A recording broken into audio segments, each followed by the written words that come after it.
Just over 6 months ago, I started an experiment.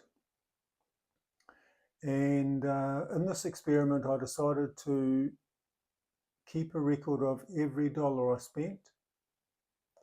And because I wanted to find out, I wanted to get an idea as to whether I could, if I was mortgage free, and if I only just had to rely on the age pension, I wanted to work out if I could do that. G'day, my name's Barry, or Baz to my mates, and welcome to the channel. So as I said, 6 months ago, I'd been following a guy, Buzz, from the channel Buzz's Retirement Garage, and he's done the same experiment over probably about a 14-month period currently, and I thought it was a great idea. So I started my own. Now, today I want to talk about the last 6 months, the figures, look at them briefly, but I also want to talk about, in particular, the reasons why this has been such a good idea. So first off, I have broken down each month into home expenses, utility expenses, vehicle, living costs, sundries, and so into those 5 blocks. For the first 3 months, my average was $651.24 for home expenses, $272.47 for utilities, $404.65 for vehicles, living costs $644.17, and sundries $282.80. For my second 3 months, which were December, January and February, they come to $448.90 for home expenses, utilities $302.80, vehicles $417.27, living costs $512.17, and sundries $193.95. So the average, monthly average over the last 6 months has ended up being $546.74 for home expenses, $287.64 for utilities, $410.79 for vehicles, $578.17 for living costs, and $238.38 for sundries. Now, our pension in Australia has just gone up recently. It went up on the 20th of this month. Sorry, it goes up on the 20th of this month, I think in another day or so. It's going up, how much is it going up? It's going up $4.20 a fortnight, which means that I should have roughly $2,298 a fortnight from the pension. That is the full pension, which includes a couple of supplements as well. Now, my new average comes to $2,061.72, so it brings me about $240 per month below what I'll be receiving if I received the full pension amount for a single person living here in Western Australia. Now, it was interesting. I did the same experiment. I've been doing this experiment for 6 months, but at the 3 months point, I did a similar video where I went into more detail of why certain figures were what they are and things like that.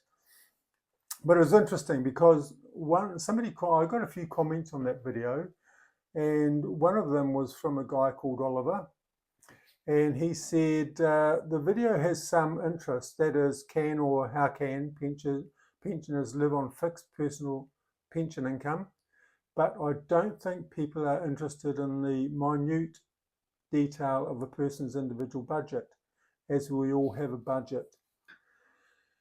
Now, I agree with Oliver, and maybe, and so today I haven't gone into all that minute detail, but I do want to explain how I think this is a great experiment for anyone to do, whether you're entering retirement, already retired, or maybe even a 20 or 30-year-old. I think it's a good experiment because it gives you an idea of what your base living costs are. You know, before I did this experiment, I had a bit of a budget. I worked out a budget, but for two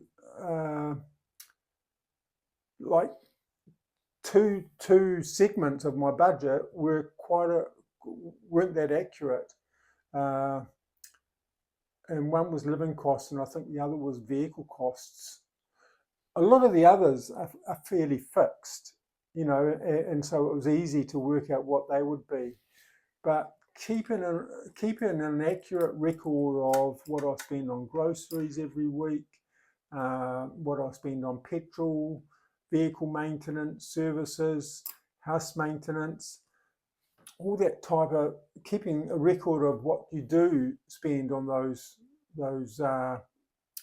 costs over a 12-month period really helps prepare you, or helps you prepare a budget going forward. Now, another person commented, interesting experiment. If you had to save money, could you do so? It seems like you are spending everything almost up to the pension amount. And first of all, yes, I could save money. And I know this because I've kept all the receipts that over the last 6 months. And I can look at those receipts. It's interesting because if I go and look at my grocery receipts, for instance, I can see, oh yeah, here I spent, you know, $5 on a couple of cakes of chocolate, or here I bought some biscuits, and you can actually get a feel for what if I had to cut things out, and if I had to scrimp, then I actually could. But there's also another area, like I own 3 motorbikes, and I'm realizing exactly what it's costing me to own and run 3 motorbikes. I can see myself in the very near future getting rid of at least 1, possibly 2 of those bikes, because I can see that, you know, the registration and servicing and insurance for those 3 vehicles adds up and really blows out that part of my budget. Petrol wise, it's great, but yeah. So yeah, it's helped me. Doing this experiment has helped me see where I could save money, and that person commented and said that, yeah, you know, you seem to be spending just under the pension amount. And I guess that comes down to being fairly frugal. I do have frugal habits. I've got 9 kids, and for the last 20 years, I've been the only parent for those 9 kids. So I've had to scrimp and save and that over the years, especially when they were younger and when they were going through their schooling and things, and when they eat me out of house and home. I had to find ways of being able to save money and be more frugal in my spending. So I think that probably helps. But in the future, I do want to do a video, put together a video showing how I have saved quite a bit of money. And yeah, there were certain things that I've put into place leading up to this date or this experiment where if I hadn't done those things, I wouldn't be able to live on the amount that I'm living off. Another comment was, we are retired, and I have to say there is no way we could live on your figures in Victoria. Victoria is over in the eastern states of Australia. Our base costs are much higher, even with researching and juggling providers, and we receive less pension. Well done. Now, this pension amount is based on the maximum amount that we are able to, a single person is able to receive in Australia. As it is, if I'm still waiting to receive my pension. I applied for it 5 months ago now, and I still haven't received any pension. I don't expect to receive the full pension currently, as I run a business part-time. I actually run 2 businesses part-time, one back in New Zealand, one here in Western Australia. But they're both very much part-time businesses, so I will get a pension. I'm just still waiting to find out how much pension I will receive. And I think some of these, they mentioned how they have researched different providers and things like that. And I want to talk about that in my in another video, because I don't actually do a lot of research to find different providers. I've pretty much stayed with the same ones, but I have done things like, for instance, my power, electricity bills are quite low, and that is because 3 years ago I invested in a solar system for the house, which included a battery system. So my power bills are a lot less than what they would have been if I hadn't done that. I also got rid of my dryer years ago. With our weather here in Western Australia, we don't need a clothes dryer. And then there are certain times of the day when, if the sun is out, then I'll run appliances, I'll do my washing and things like that, just to save a bit more on my power consumption. So there are things which I think that we can do to get our base costs down. And somebody else commented about my pronunciation of the word sunrise, and I guess I don't know whether it's because I'm a Kiwi, and it's just how I've always pronounced it. But going forward, it's going to be sunrise, so that everyone understands exactly what I'm talking about.